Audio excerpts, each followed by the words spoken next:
Allah.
In the name of Allah, most beneficent, the most merciful, I welcome you, ladies and gentlemen, to the second session of today.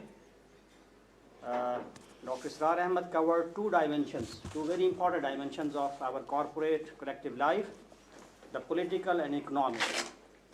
And in this session, he will cover the social system of Islam, family life and social system, with special reference to the status of women.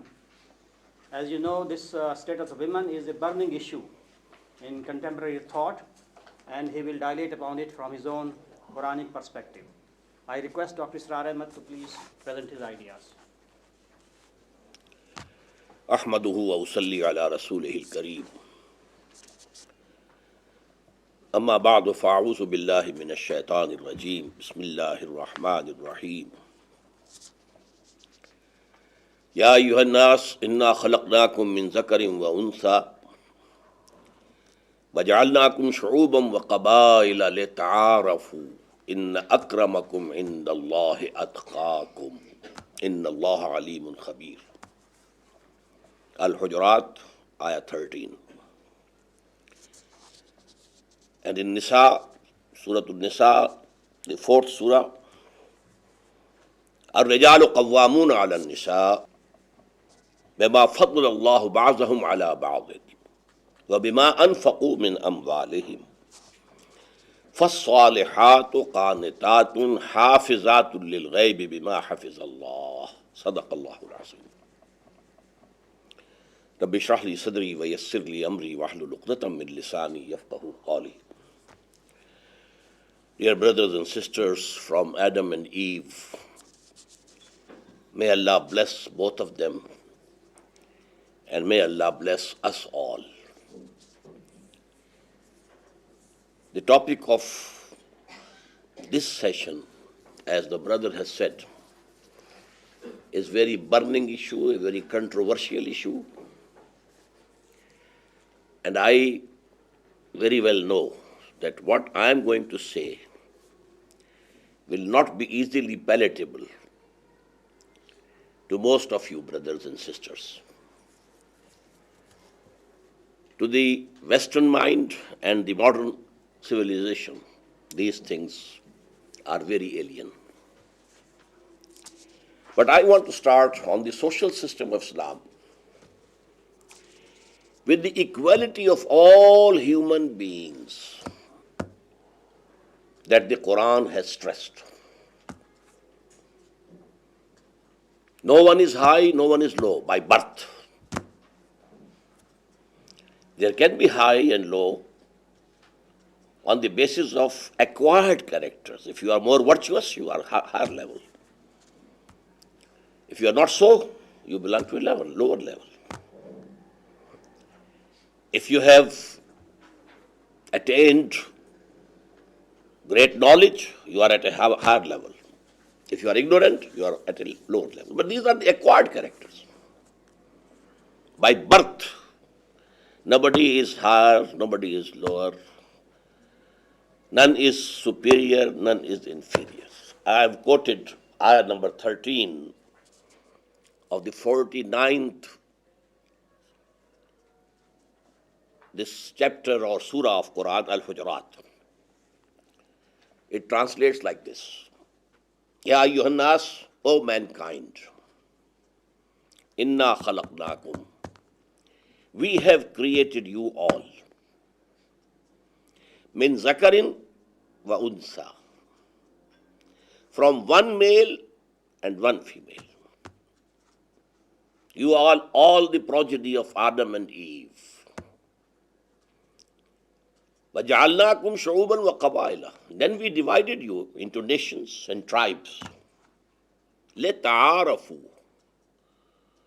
Only so that you may be recognized. Who is he? From which part of the world is he? This is only for recognition. Nothing high, nothing low. Inna akramakum indallahi atqakum. The more respectable amongst you are those who are the most God-fearing, who have the maximum regard for God in their hearts. And Allah is Alim and Khabir. He knows everything. He sees your hearts, not what you say, but what you have in your heart. He knows it. So this equality of humanity, it covers all human beings, males and females, any nation, any color, any creed. Humanity will remain there. This is the basis of human brotherhood. Now this equality, human equality, is that thing which even H.G. Wells has testified and said it was the biggest achievement of Muhammad. And I said even. He criticizes him severely. But in his concise history of the world, when he reaches the last part, last chapter on Muhammad, he quotes from the last sermon, the sermon of the last pilgrimage, the departing pilgrimage. There he said, La fazla li Arabiyyin ala ajamiyyin. There is no superiority of any Arab over any non-Arab. Wala li ajamiyyin ala Arabiyyin. Nor the non-Arabs have any superiority over the Arabs. Wala ahmara ala aswada. Also red and white people, they are not superior to the blacks. Wala aswada ala ahmara. And also vice versa. The blacks have no superiority over the whites. Illa bit taqwa. Superiority or inferiority will be based on taqwa. How much regard one has for Allah. How much he fears for the great and grand accountability of the Day of Judgment. And keeps himself within the limits of the Sharia, not transgressing the Sharia. So, at this point, H.G. Wells wrote, I am quoting, I think, maybe some word might be changed, otherwise I remember it fully. Although the sermons of human equality, fraternity, and freedom were said before also. And we find a lot of such sermons in Jesus of Nazareth. But it must be admitted that it was Muhammad who, for the first time in human history, established a society based on these principles. And this is the biggest testimony, coming not from any friend, but from the foe, his enemy. He criticized him bitterly, badly, with a very bad taste, just like Salman Rushdie and Taslima Nasreen of Bangladesh, in this same way. But here he has to bow down. But please note, this passage has been deleted in the recent edition of H.G. Wells' Concise History of the World. The present editors couldn't swallow it. But you will have to refer to some older edition from libraries to find this. And I have cautioned you because maybe if you go and open the book and you don't find this passage, you may think that I have lied to you. So you have to go to the former edition. So now this is, I think, the biggest achievement of Islam. This applies to even women and men. By birth, men are not superior to women. Women are not inferior to men. They share human dignity, human respect, human honor, absolutely equal. The moral field is open to both of them. They can go to the heights of morality. The spiritual field open to both equally. You can go. If there was Sheikh Abdul Qadir Jilani of Baghdad, a saint, very renowned saint, you must have heard about him. We had Rabia Basriya from Basra. Again, at the height of that spirituality.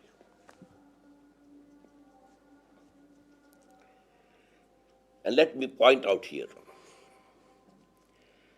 that the Prophet said, if a person has reared two daughters, educated them, and then got them married, his seat in paradise is reserved. He didn't say this for the sons, it's for the daughters. And you may recall that in that Arabian society, these daughters were so much disliked. In their infancy, they were buried alive. But Islam gave this honor. In the same way, you have to respect your parents. But the rights of mother are 3 times greater than the father. Again 3, but doctor is not here, Mumtaz. 3 times. One of the companions asked the Prophet sallallahu alaihi wasallam, who among the people deserves my service most? He replied, your mother.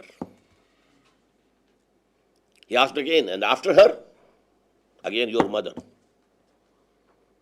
For the 3rd time after her, your mother. When he asked for the 4th time, then he said, your father. So this is the dignity that Islam has given to women. As about at the religious level, their equality. Let me quote one ayah from the 3rd chapter. It is 195 ayah. In the previous ayah or verse, there is a prayer, very long prayer of the believers to Allah. They are praying. I don't mention that. But in this ayah, 195, Allah says, فَاسْتَجَابَ لَهُمْ رَبُّهُمْ. Their Lord accepted and granted their prayer. أَنِّي لَا أُضِيعُ عَمَلَ عَامِلٍ مِّنْكُمْ. That I am not going to let any good deed of yours go in waste. Min zakarin aw unsa, whether you are a male or a female. Ba'dukum min ba'd. You are from each other. From the same father, you have the son and the daughter. The womb of the same mother has gave birth to the daughter and the son. There can be no difference, no superiority, no inferiority altogether. Now, if you keep in mind what was the status of women before Islam, in most of the countries, nearly the whole of the world, among Hinduism, among Christianity, they were thought to be evil in nature. They don't have spirits in them. Only males have the spirits, and so on. And the condition of women in India among Hindus was the worst. But Islam raised the status of women. Islam gave them a legal personality. You are a legal person. You can own property. You can do business. You cannot be married without consent. Full legal person. Your parents can arrange for your marriage, but with your consent, not without your consent. Now I come to the third point. The most important feature of Islamic society is the strength of the family system, the institution of family. As an institution, it must be strong. And this is in direct contrast to the modern civilization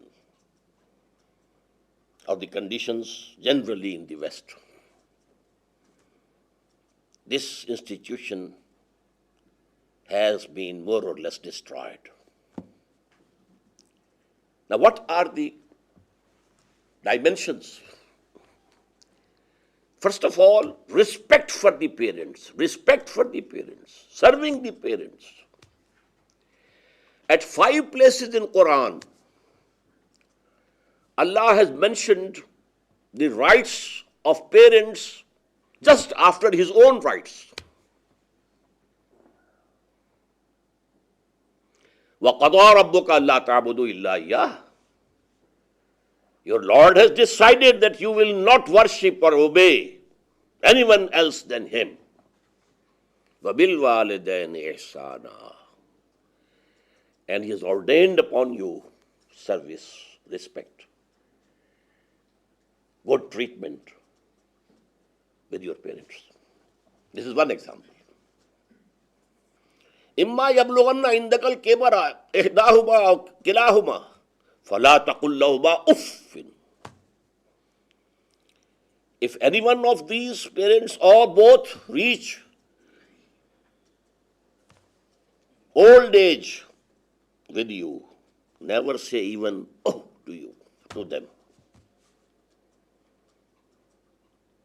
Although obedience is not necessary, if they command you something contrary to the Sharia of Allah, no obedience. Obedience is for those who ask you to follow the Sharia. But service, good behavior, keeping your shoulders down before them. Not like this, no. You should keep your shoulders more down before them. وَخْفِضْ لَهُمَا جَنَاحَ الذُّلِّ مِنَ الرَّحْمَةِ. So this relationship, on this basis in our society, parents invest themselves fully in their offsprings.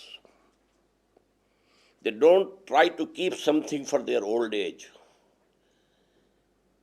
because they have the surety that as we are looking after them, now they will be looking after us when we are old. This is the tradition. Not to put them in old houses so that they can't even meet the sons or the daughters, longing to see the son or daughter. You can keep them at your home because your privacy, you may say it, your independence is limited by their presence over there. No. This family system, firstborn, parents, and the offsprings. Now, among the offsprings, brotherhood between brothers and sisters. Quran says there is a relation of womb, rahim, uterus. Your brothers, you are bound by the uterus of your mothers. Try to consolidate it, strengthen this brotherhood between the brothers and the sisters. Number 3, marriage. It is here that men and women are not equal.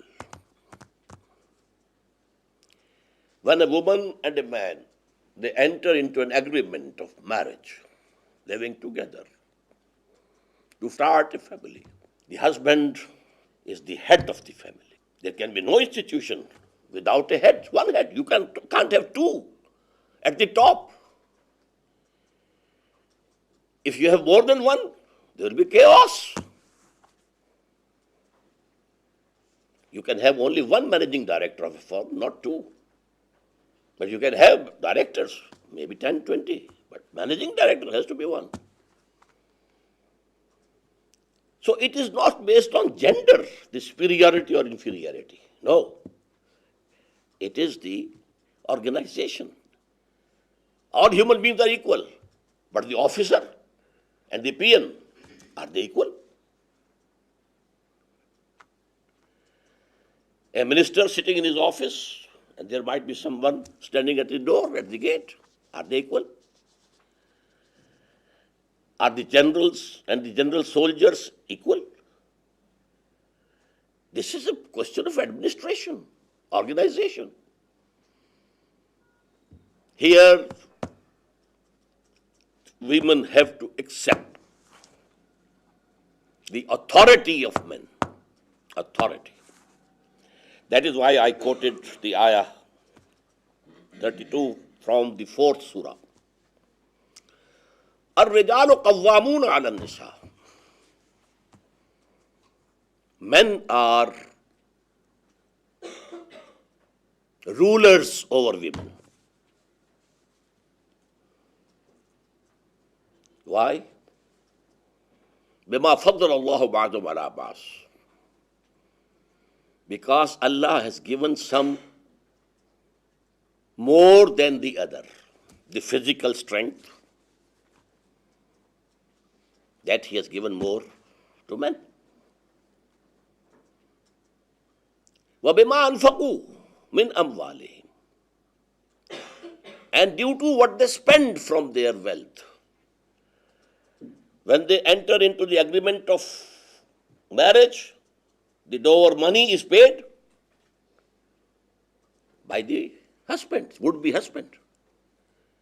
Although marriage is a requirement for women also, just as it is a requirement for men. But he has to pay and she accepts. So here, and then, Islam puts no responsibility of maintaining the family on women or mother. All economic responsibilities, financial responsibilities, they are on the shoulders of men.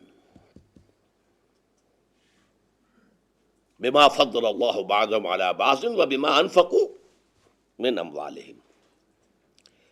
فَالصَّالِحَاتُ قَانِتَاتٌ. So, the good women, virtuous women, they are obedient to their husbands. First, obedience to God and His messenger. That's the basis of religion. But here in the institution of family, wife has to obey the husband. If by any argument or by any appeal she can get something accepted by the husband, it's okay. But if the husband is insisting on something which is not forbidden by Allah, if it is forbidden by Allah, no obedience.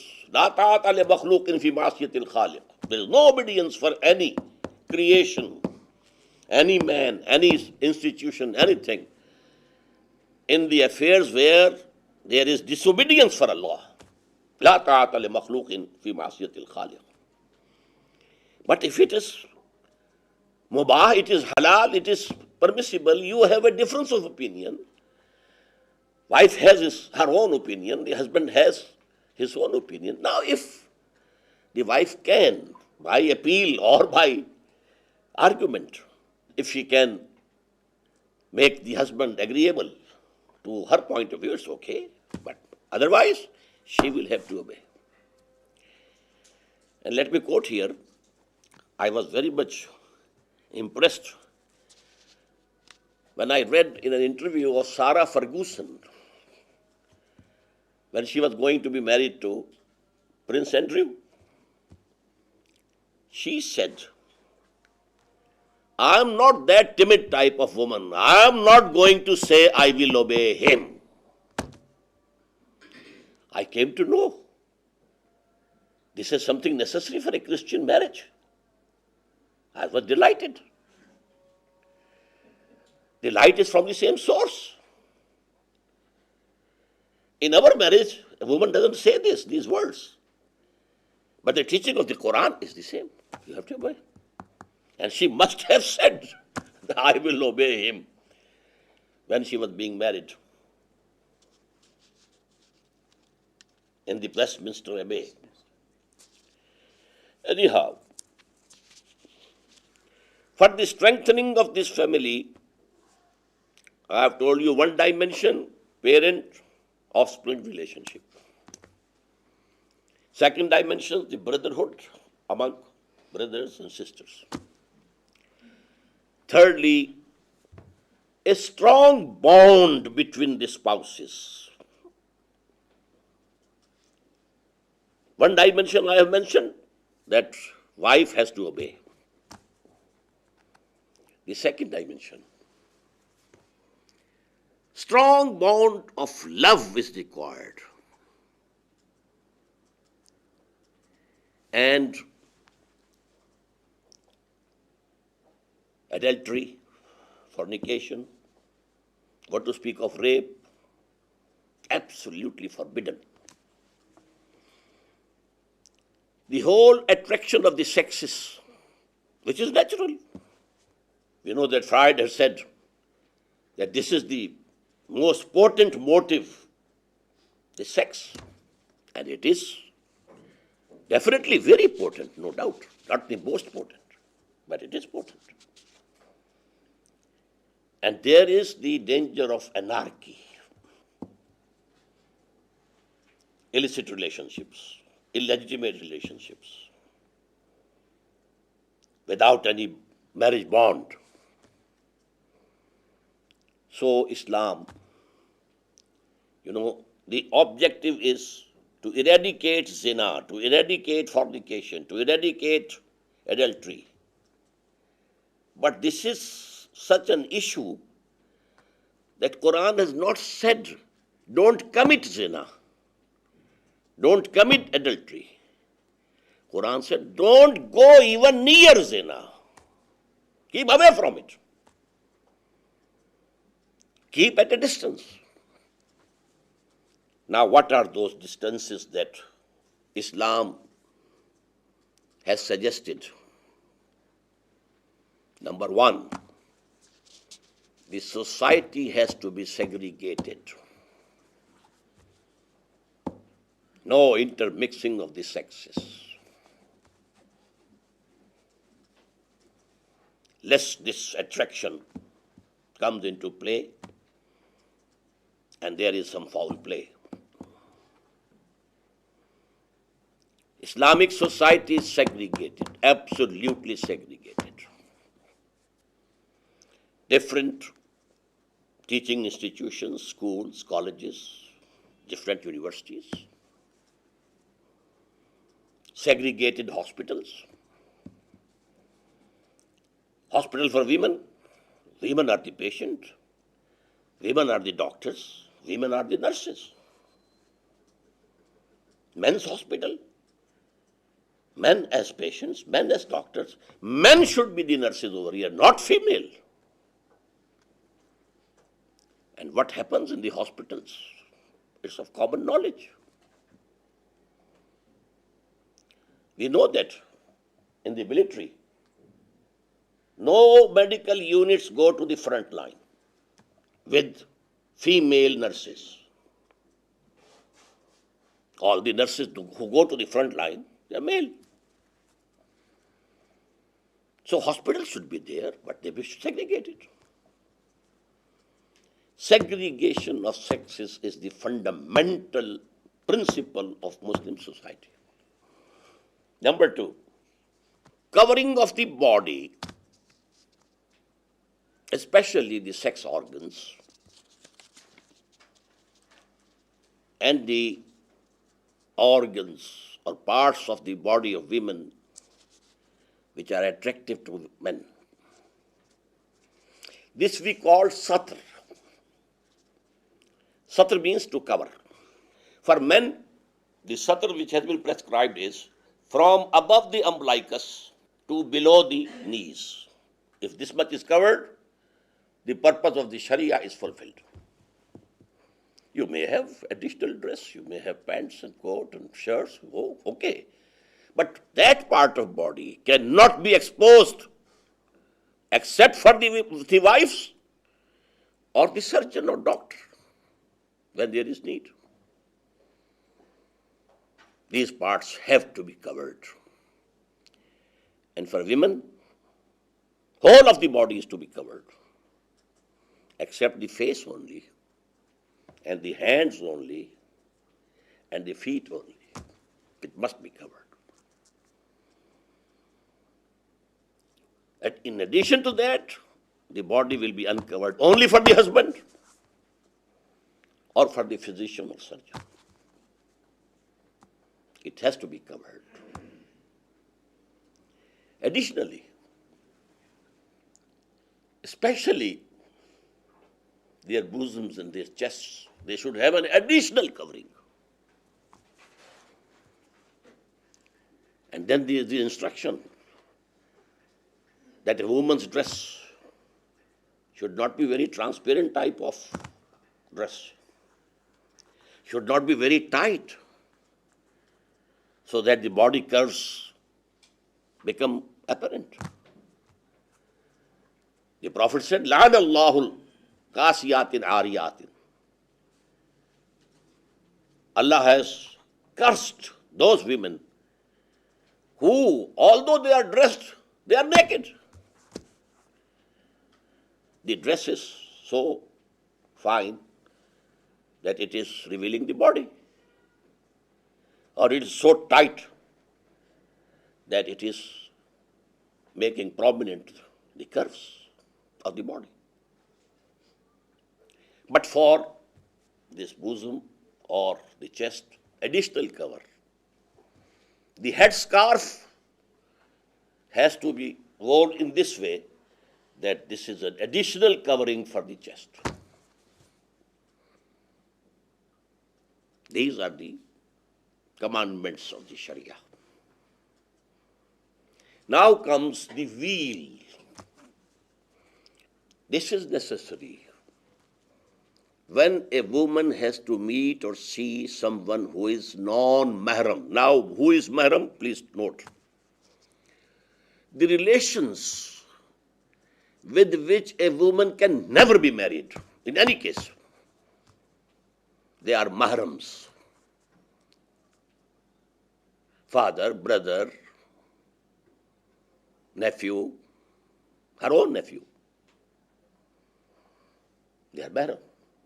Not her husband's nephew. Her own brother, not her husband's brother. If the husband dies, she can marry the brother of the husband. Mahram are only those with whom a woman can never be married. And there's a list, full list given in Quran, in Surah An-Nur. All the other males are na-mahram. They are not mahrams, non-mahrams. And before them, in front of them, a Muslim woman will come covering their faces also. This is my opinion, but there is a difference of opinion on this subject among the legal experts in Islam. But I am giving you my opinion. Why? If we think about the reason why these restrictions, just contrary to what is happening in West, men fully dressed and women half naked. It's just the reverse of what Islam says. And what is the reason? I told you. To put obstructions in the way of zina, illegitimate sexual relationship, obstruction. Don't have those conditions where you find chances for this. So these obstructions have to be far and wide. And these are the obstructions. Then I told you what is the aim? Strengthening the family. If a male has seen some female, some woman, very pretty, very attractive, and now he is thinking about her, what's the result?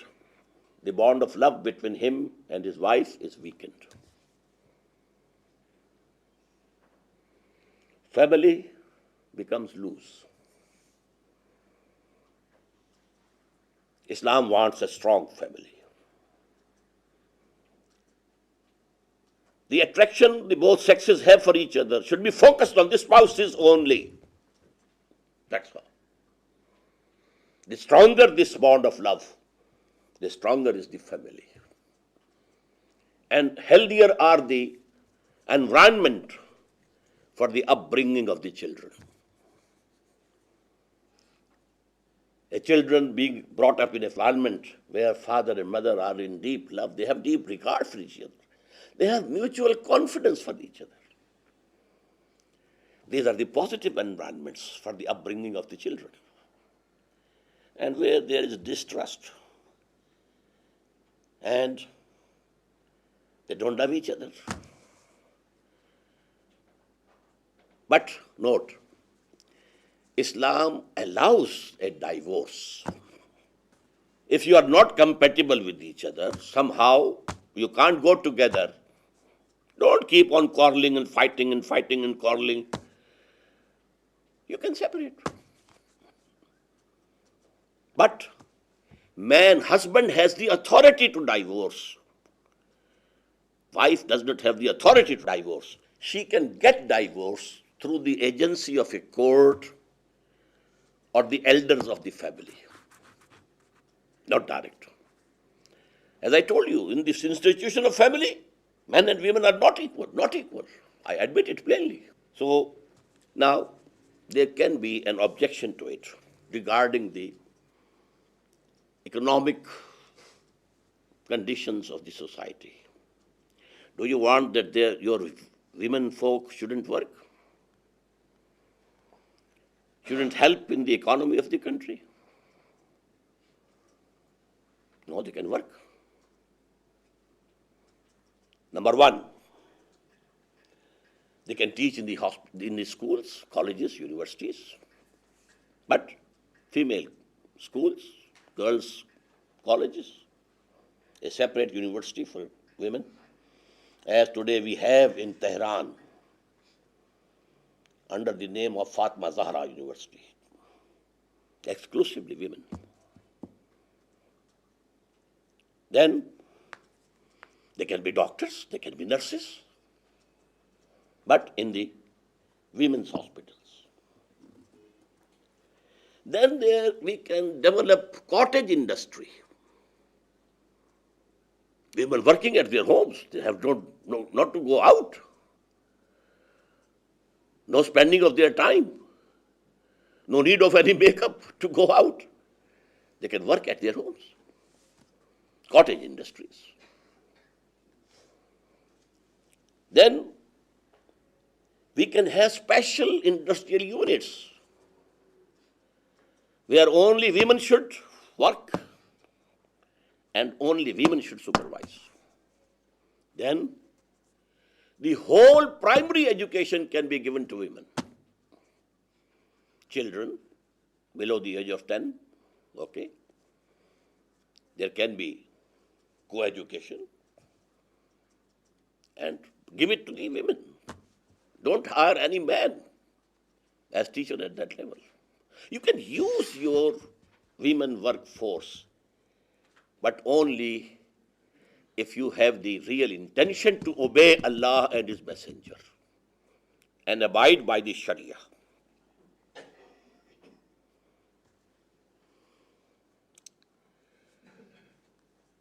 What has happened in West is the destruction of family.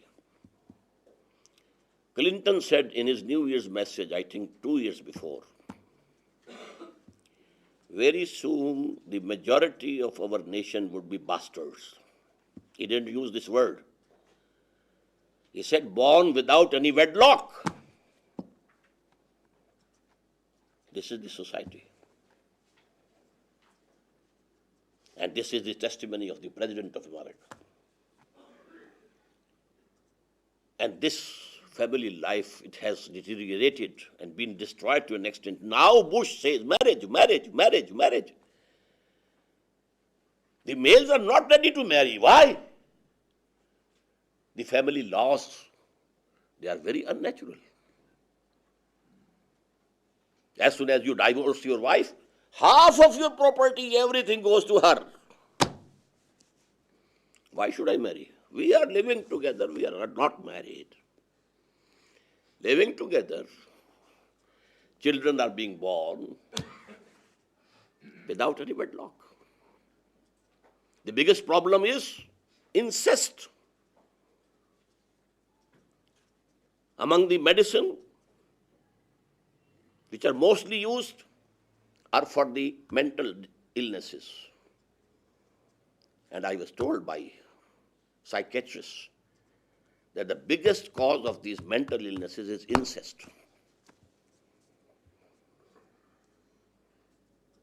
It gives you a guilty conscience, and that guilty conscience develops. Abortion. Now Bush is saying, no, there should be some restriction to abortion. Because the society is going. But when the Pope visited, there was a demonstration by women against him because he is in favor of ban on abortion. You know, the Beijing +5 conference held under the United Nations Organization, General Assembly, social engineering. But that social engineering is in the direction to destroy this family structure at all. A prostitute has to be respected. She is a sex worker. Why do you say something wrong about her? Someone is using his muscles to earn money. Someone is using and selling his faculties, brain. She is using a part of her body. Why do you object? Homosexuality, just going against nature, destroying nature. And now homosexual marriage is recognized.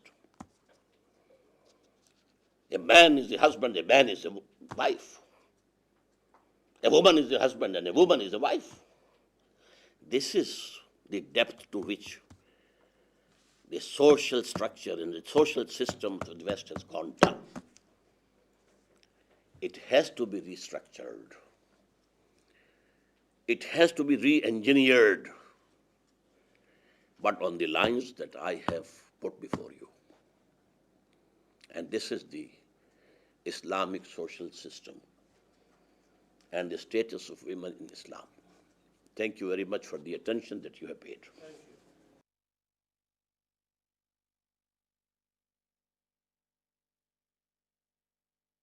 Dr. Israr's presentation or discourse has a positive side. On the positive side, he has presented his understanding of Quran and Hadith. And on the negative side, it is a critique of the Western irreligious, materialistic society and social setup. Now the floor is open for discussion. Yes, please.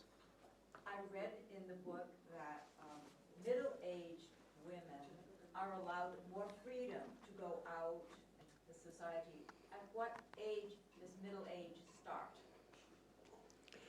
It's not middle age, it's old age. But then only there is a relaxation in the dress code. That's all. Not in She her doesn't need to mobility? cover her hair, etc. But that is the only thing. So that doesn't. Not that she should go She out cannot go to the no. mosque to pray. No, it's not forbidden. It is not forbidden? Not forbidden. But we have to have separate lines in the mosque for the women, Okay. not intermixing. And the lines of the women have to be behind. So there are restrictions about that. First of all, I want to thank you for your clear lectures, and I think it's very important for us in the West to understand Islam, and your presentation of it was very helpful to me. So I really want to thank you. I'm grateful for being here, and it's an important event in my life. Thanks. One of the things that I'm interested in is to know whether in the Muslim world, have there been any empirical studies about the happiness of families? Do you know that Muslim families are so much happier than families in the West, empirically? Because I cite this because of the experience we had when we went to Afghanistan, where women have been, pretty much subjected to some pretty terrible treatment in terms of not being allowed any educational opportunities and being treated pretty much like chattel. I mean, at least that's the experience I've been getting, I've been reading. And even in today's newspaper that came through the auspices of the hotel, there was an article that talked about the sadness that families felt when daughters were born into their home. And the idea of having daughters rather than sons seemed to be a very negative kind of experience for Islamic families. And I just wondered what your reaction to those kind of ideas might be. Actually, we Muslims are not practicing Islam fully. And we are under the influence of our Hindu background on one side and the Western civilization on the other side. We are between the two and not practicing Islam. Now, according to Islam, a widow must be married. If she is not very old, must be married. Islam doesn't like that you should remain bachelor. Marry. This is nature's demand. If you don't marry, you will go astray, this way or that way. So actually, now the happiness of the family, I have discussed, I think, the respect for the elders and the parents, and then the parents investing whole and soul into their offsprings. They don't keep anything, saving anything for their old age, no. So everything has a result. The psychology is different. About Afghanistan, you are misinformed. During the Taliban period, actually the co-education was finished and stopped. And they had not till the time to establish girls' schools and girls' colleges. They were not against the education of girls and women. Actually, they didn't have the time. So they didn't stop the education, and then they don't prevent women from education. They had the plan to start girls' colleges, girls' schools, etc., etc. I might have missed some of your point.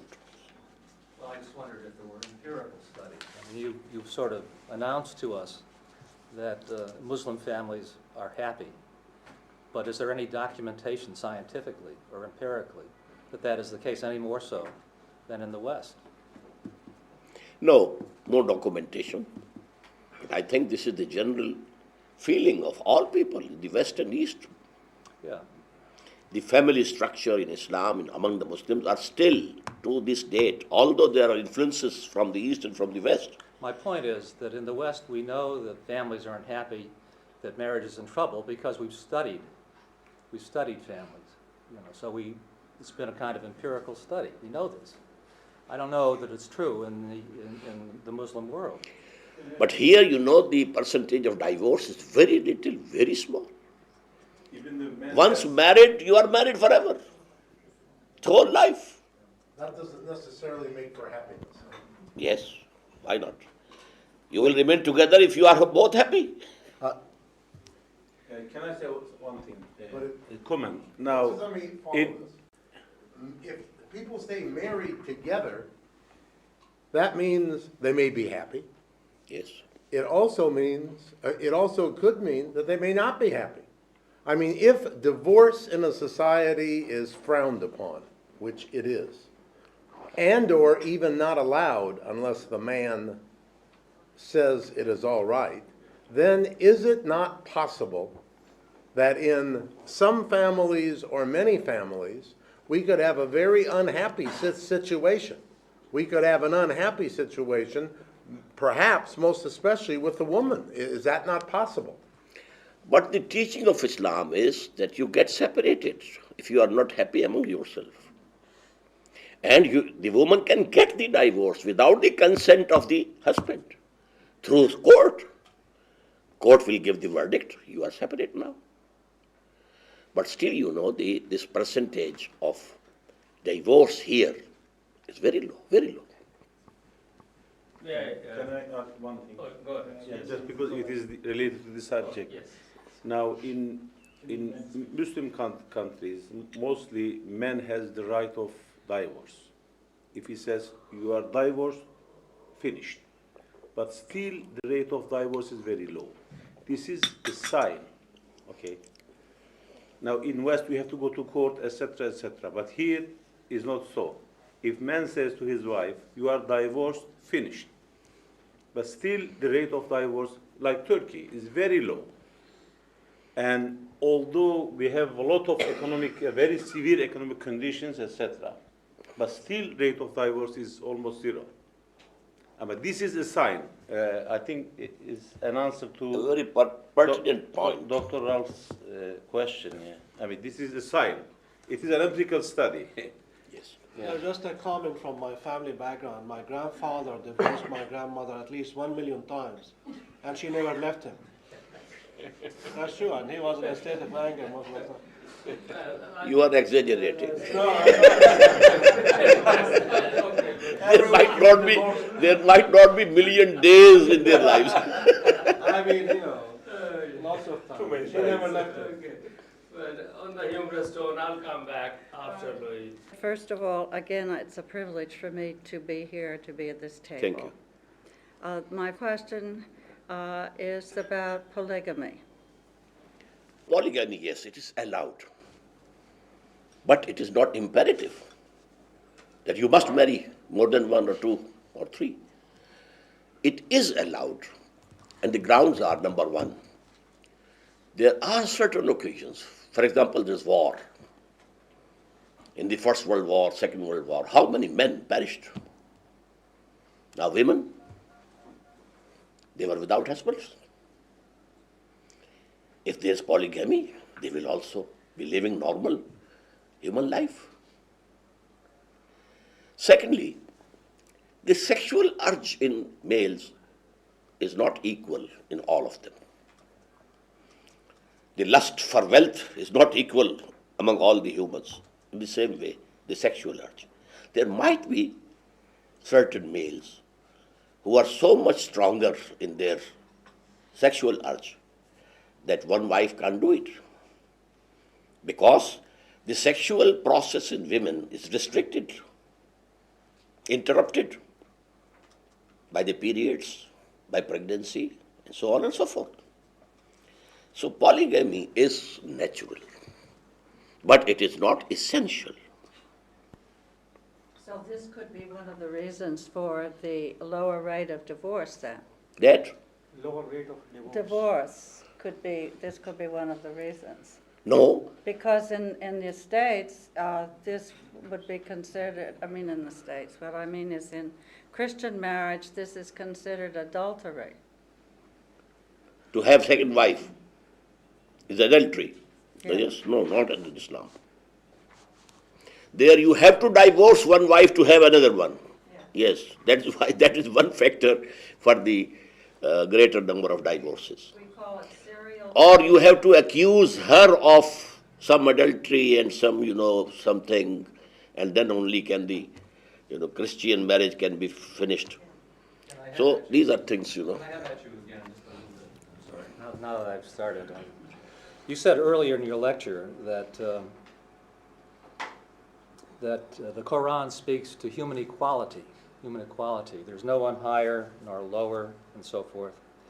And then you said it's whatever you have in your heart that counts. And I wonder if it's more than that. It's not only what is in your heart, it's what you do. It's what you do. It's your actions. We talk about orthodoxy, right thinking, but we also talk about orthopraxy, right doing. Both are very, very important. Yes, I admit. I guess you recognize it. I accept. But in terms of equality in marriage, you say there is no equality. There is no? No equality in marriage. That the man is head of the woman. Yes, yes. But in our conception of marriage, it's a partnership. The man and the woman engage in a partnership.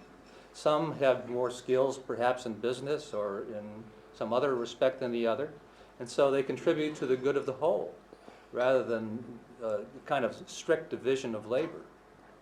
So there is this kind of sharing that in good marriage takes place. At least that's been my experience, and the experience of people who have been involved in good marriages. It's not a superior-inferior kind of relationship. I didn't use these words for that No, relationship. but they sounded like it. Actually, marriage is a partnership. But even in partnership, if you have a common business with your friend, maybe you own 2/3 and the other one 1/3. So equality in authority and in rights, in the administration of the family, that is not there.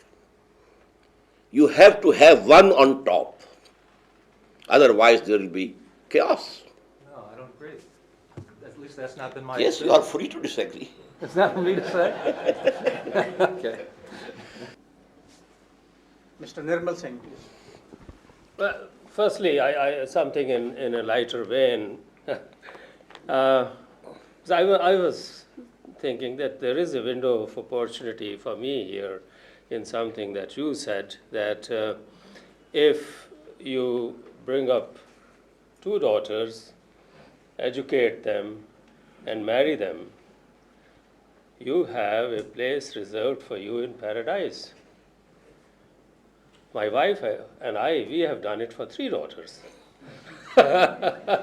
So But you have to be a Muslim to qualify for that. Well, but I thought that with 3, a second-class citizen might make it. You need to have another one because you are 2. Dr. Ian Markham. I want to just focus a little bit on your social segregation part of your talk, where you talked about the fact it's very important in an Islamic society that the sexes are kept separate. And that includes education and hospitals and universities. All spheres of life. All spheres of life. Is there any theology in Islam which would stress the fact that when God created men and women, God created two genders that bring different insights, different perspectives, different ideas, which can complement and enhance the other.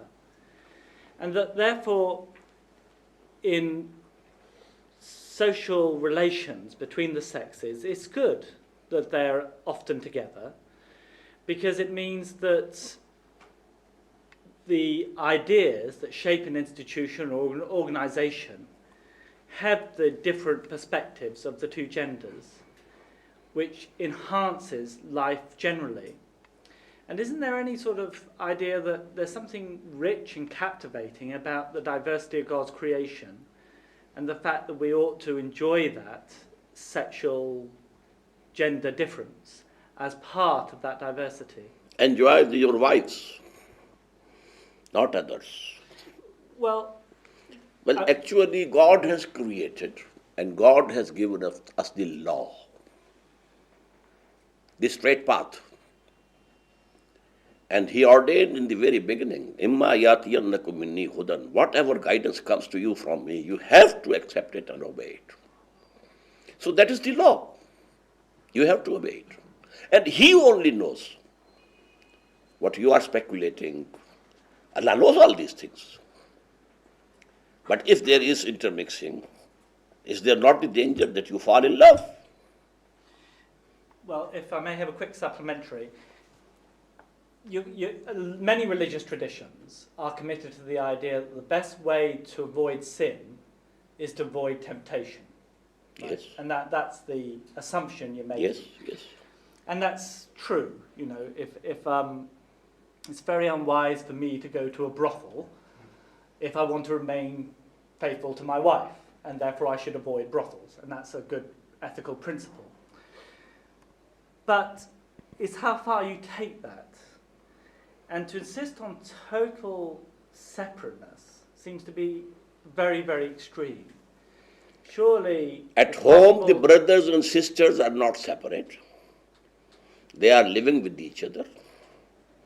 The father and mother are there. They are not separated.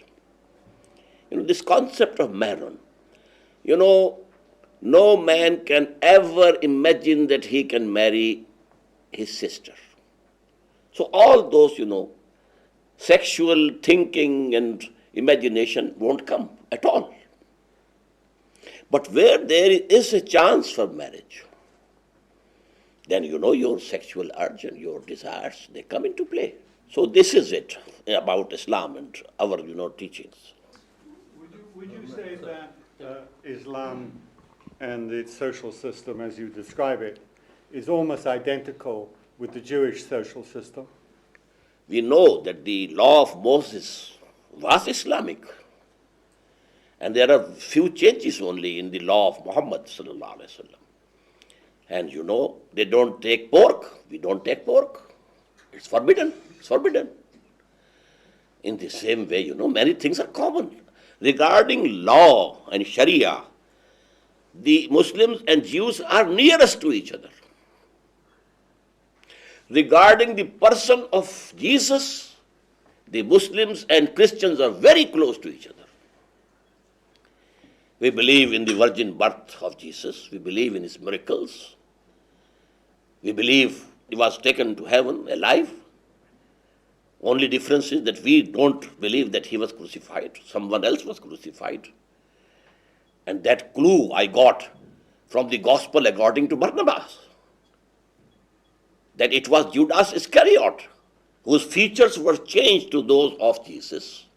And he was crucified, and rightly, because he betrayed Jesus. So, we think that he was taken to the heavens before he was arrested. And the features of Judas Iscariot were changed to the features of Jesus. He was crucified, and Allah has taken Jesus, and he will come. The second coming of Jesus is absolutely common between Muslims and Christians. May I follow Roger, since he... I had a question which I'll ask, but briefly, I suppose the answer to you, Roger, is that there is no one social system within Judaism. And if I take traditional Judaism as defined in the Talmud, which is authoritative, then the position of women in that traditional Judaism is far inferior to the position of women in Islam. And in regard to marriage and in regard to sex, there are many similarities. But in other ways, in terms of equality that I understand that women have in Islam, there is in the most traditional part of Judaism no such equality whatsoever. And if I had time, which would be more than 5 or 6 days fully, I suppose that I could specify this. And I think everyone here would be terribly shocked at how bad the situation is. But I want to emphasize finally here in this comment that that is only true in one part of Judaism. So there's no one social system. But now, having said that, I have one brief question for you that goes right to the beginning, and it's a question that comes from the very beginning of your talk this afternoon, when you said individuals, male and female, are born equal, totally equal, and then, of course, what they do in their lives, you mentioned one thing they do. If some acquire far more knowledge than others, then that puts them at a higher status. But my question is this: would you not agree that everyone is not born totally equal? Some people, some men and some women, are born with far more intellectual qualities than others.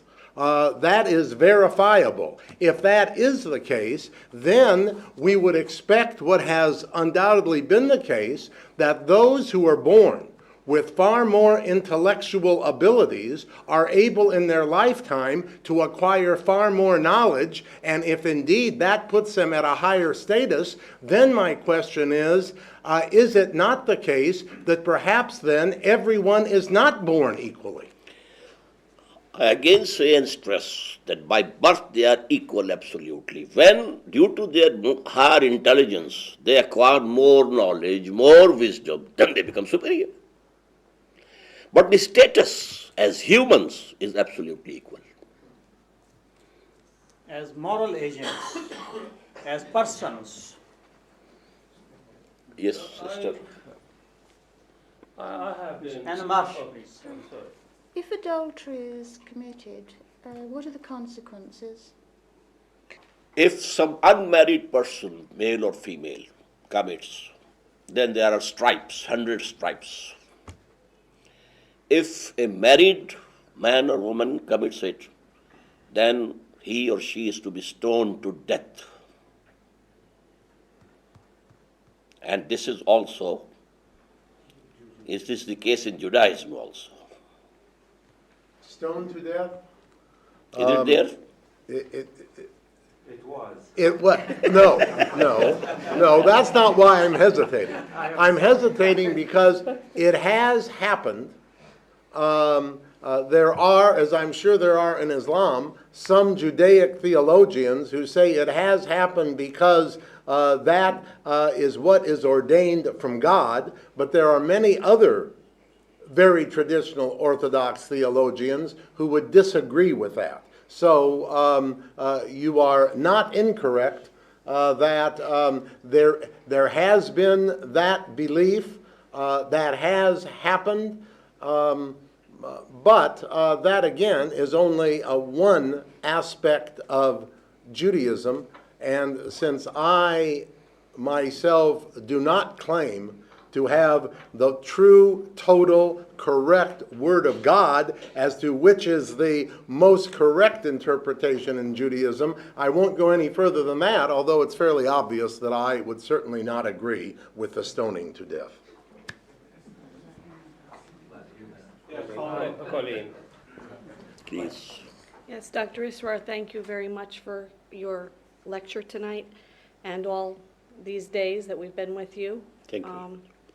I would like to ask a couple of questions and also make a statement, but I'll leave the statement until after you've had a chance to answer the questions. My question has to do with the issue of divorce. And the other, that's one question. Can you delineate some of the consequences of divorce if a man seeks divorce versus if a woman seeks divorce? Maybe that would be instructive for everyone, because there are differences. And could you also talk about,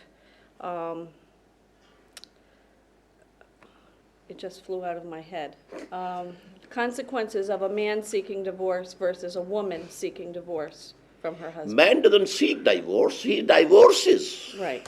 He has the authority to divorce straight off. So the consequences But a woman for him. has to seek divorce, and we call it khula. And she have to surrender total or a part of the dower money that was paid to her at the time of marriage. So that is the law in Islam.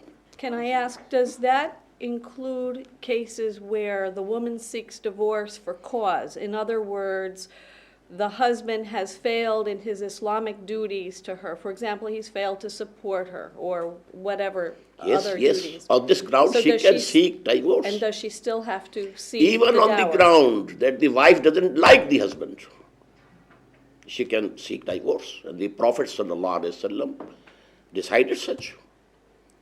A woman came and said, I don't like him. Then he got her confined to a room which had all, bad things in it. And she remained there for the night.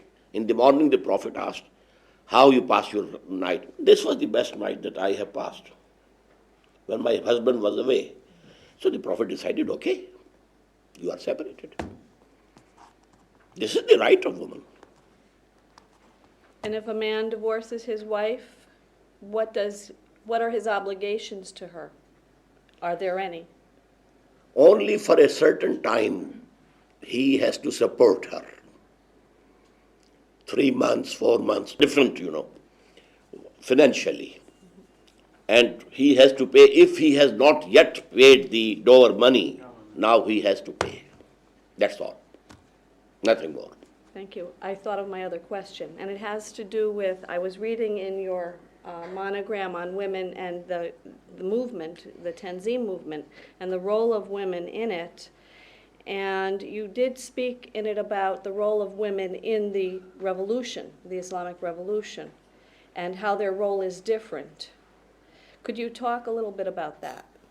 Yes, women have a role to play, definitely, alongside with the men, Because the ayah that I quoted, that refers particularly to the revolutionary movement.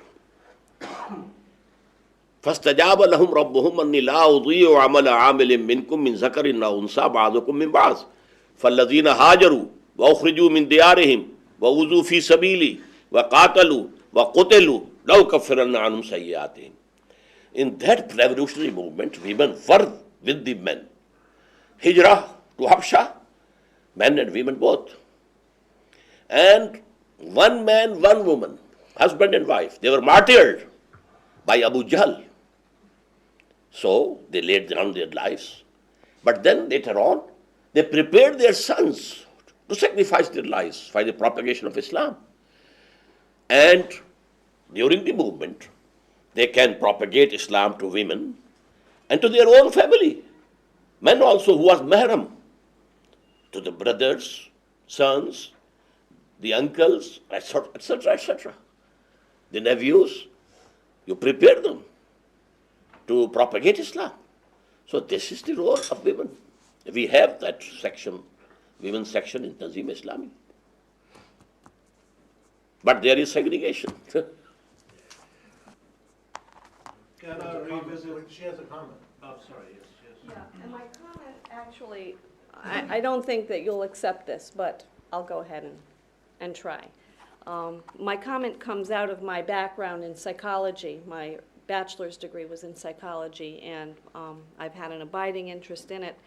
And my studies have led me to the conclusion that it's a sort of a cliche. I think most people have heard it. Violence begets violence. And the other part of that is that violence does damage to the human soul, both to those who are the recipients of the violence and those who do violence to others, are damaged.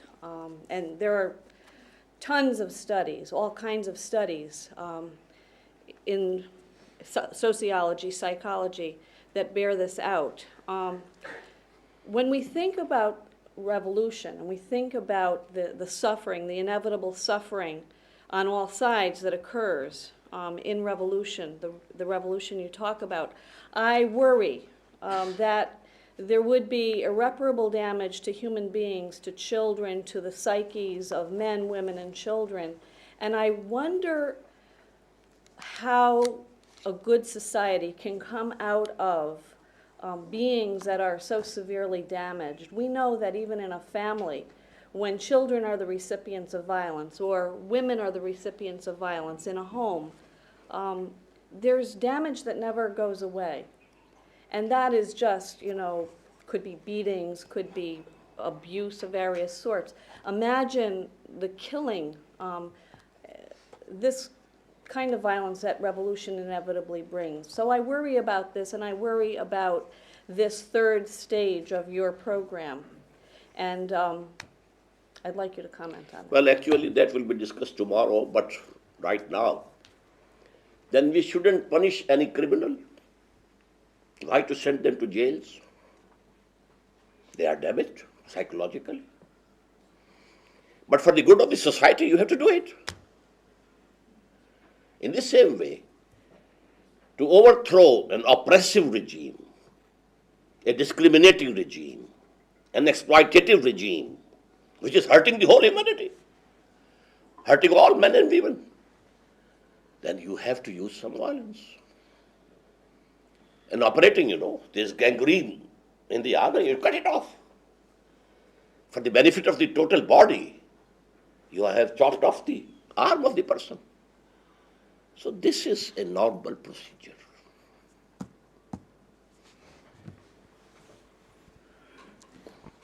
Yes, yeah, welcome, please. We haven't used the word feminist yet, feminism or feminist. And I'm very sympathetic to feminism. And I think I'm sympathetic to it for two reasons. The first is that it's clear that in a society where men have had a lot of power, the treatment of women has not been good. And I worry that one outcome of the theology that you've expounded is that women will end up being servants or slaves of the man at home, serving them in whatever way, often perhaps using force to get what they want. And I think that is obviously wrong. For all sorts of religious reasons, I think that's obviously wrong. The second reason I worry, the second reason I'm sympathetic to feminism is because in a society where we share the power with women, then the option of both having a family and having a career are also shared. And I think that's good because it means you get better fathers who take more interest in their children, and you also get a better society because the resources of intellect and ability serve society more effectively. And therefore, a society where feminism is taken seriously is a society where both men and women contribute effectively at home, but also contribute more effectively at work. Can you tell me what you would definitely mean by feminism? Feminism is the equality of men and women. Equality. Equality. So part of the equality we admit, but as husband and wife they are not equal. And if the wife is not ready, she can get divorced. But the discipline of the family is more important. And there are two sides. One is legal, the other is moral. Morally, Quran and Hadith, the Prophet say, be kind to the women, be lenient to them. The best among you are those who treat their women folk in the best way. This is the moral education. And those, both things go by side. As I told you, if there is separation, the children belong to father, legally, not mother. But, as I told you, regarding respect and service and doing good, the mother is 3 times more than the father. So you have to balance. The law is there, and then the moral teachings are there. Roger. Let me try and be a little bit more critical than what we've been so far. You start off by saying at the very early part, this will not be easily palatable to the Western mind. And I think you're right. And you're right because your social system exists in a vacuum. And you're critical of the Western family because you don't look at the social system in the context in which it exists. Very briefly, I'm going to outline just a little bit of that context. Before 1960s, the divorce rate in Western societies was very low. After 1960, it rose inexorably.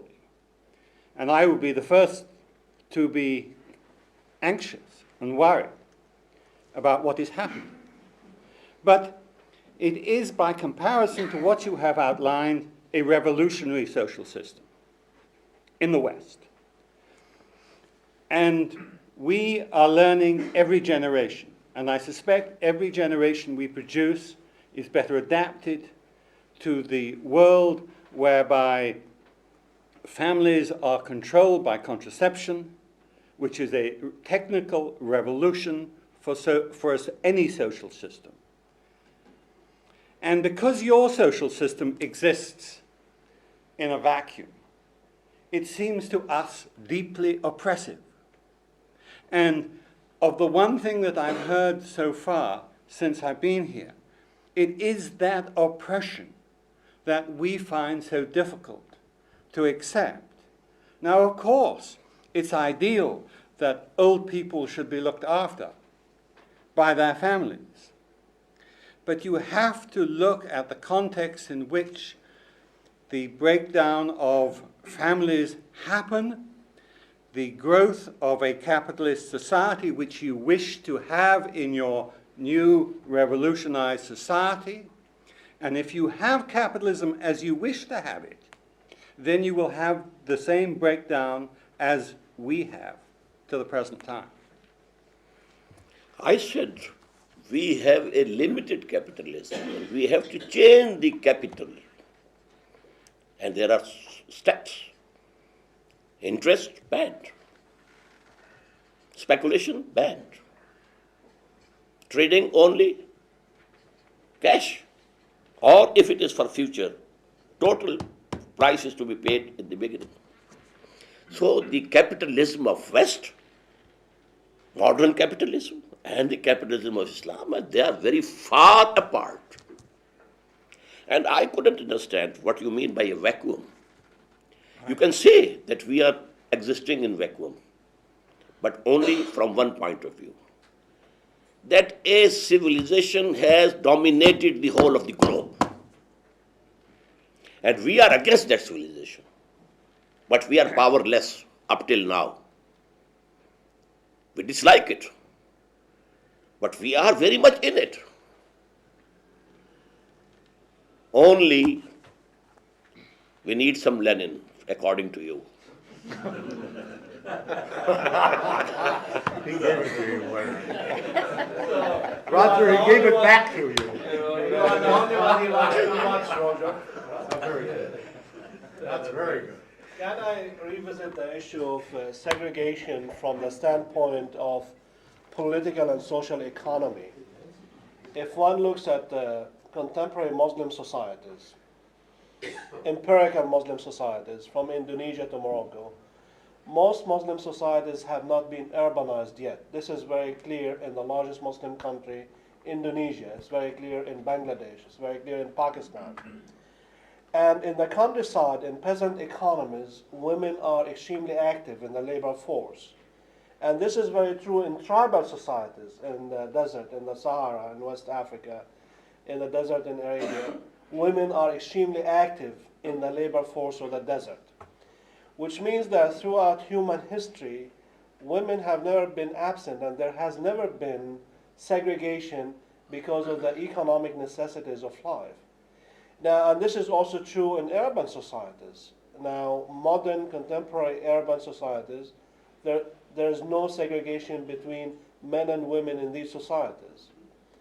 And I do understand, that's why I go back to Roger's point about the vacuum that we're talking about, that the kind of revolution that you are calling for seems to be a comprehensive total revolution.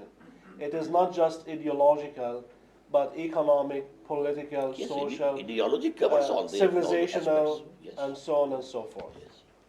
And it seems that this is going to be a major task. It is a major task to It is solve. definitely a major task, not an easy task.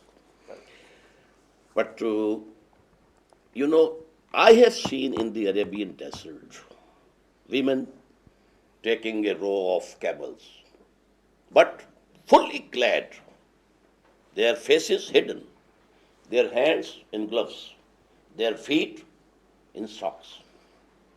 They were working. In our countryside also, the women, they are not doing any makeup. They have all their body covered up.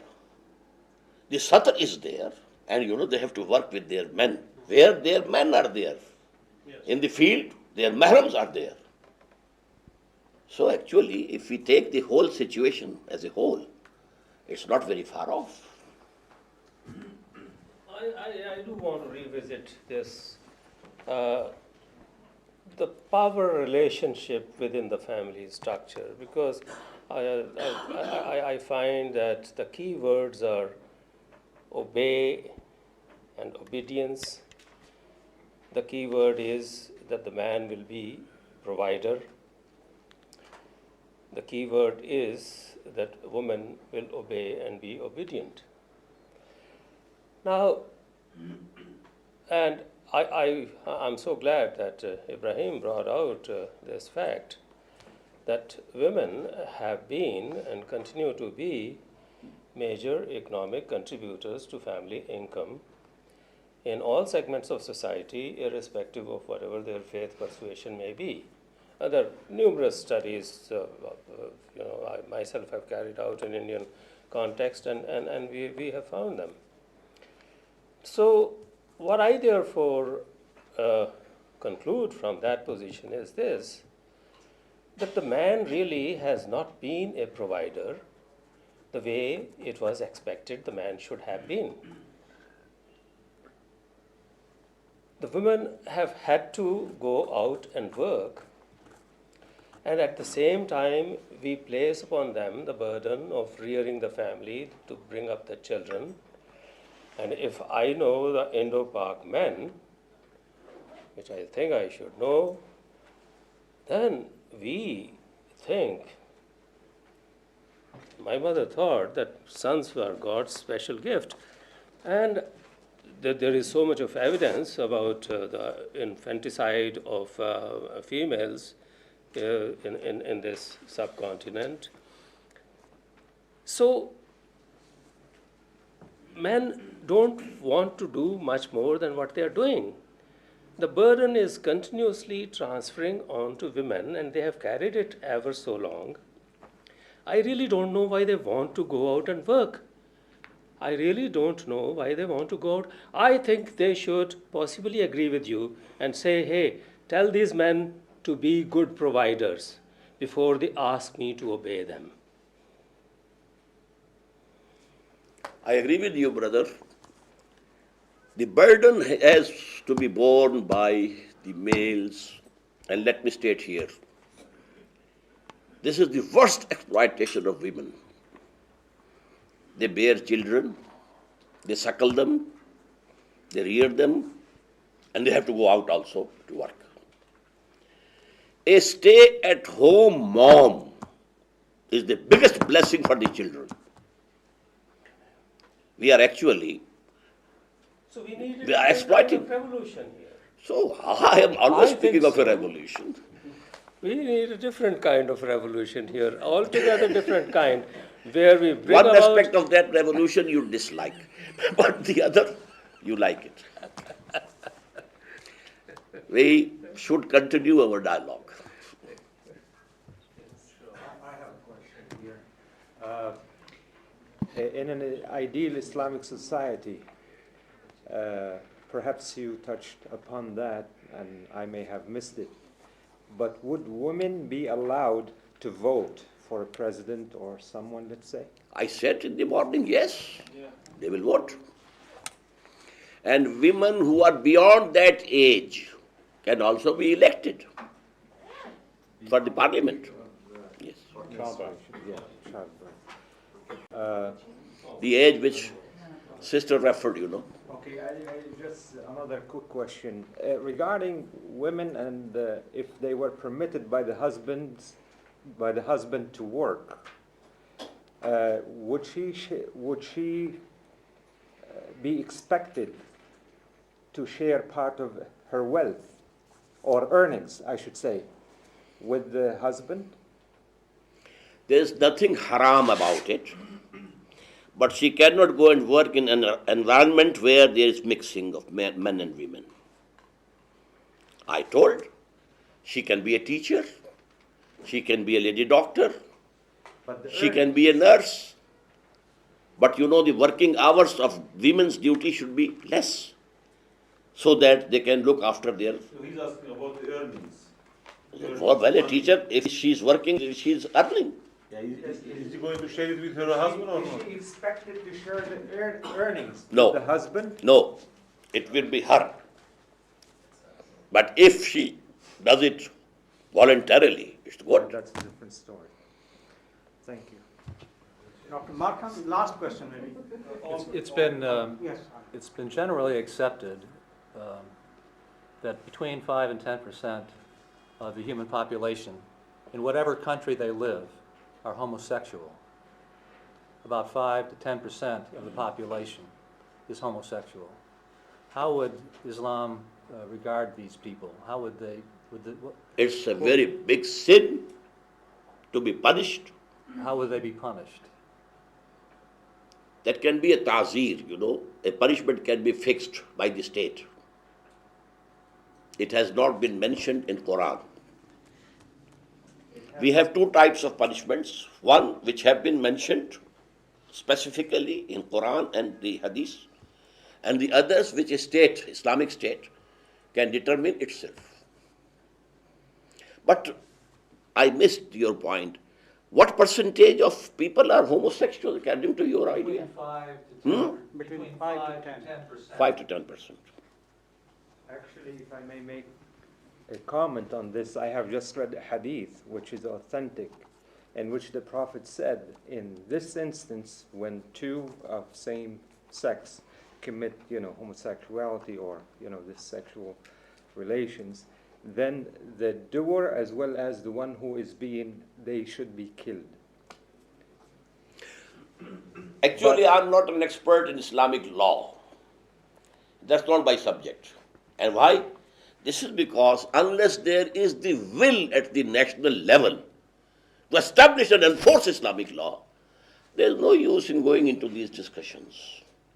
So first of all, a revolution has to be brought about. And after that, there will be a decision that now Islamic law is to be enforced. Then we shall have dialogue among ourselves. What is really Islamic and what is something which has come from outside. Can I just, I'm an observer, I'm sorry to butt in. Regarding the statement that 5 to 10% people are homosexual, there is a very strong scientific study that regarding animals, in their natural habitat, they don't exhibit homosexuality. In a zoo, they do. In a zoo, they do. In a zoo, they do. There are 7 or 8 things which include, for instance, obesity is also something that animals, get into in a zoo, but not in their natural habitat. Somewhere, the current day, modern day civilization is producing pressures and stresses which are causing this thing. I don't disagree with the figures, but the cause is something that we need to look at. Maybe the kind of solution that Dr. Israr is presenting will take care of this side. So somewhere sort of contesting that this is a natural thing. I think the natural thing is, of course, Heterosexual. Thank you. Thank you. Okay, see you. I thank you all.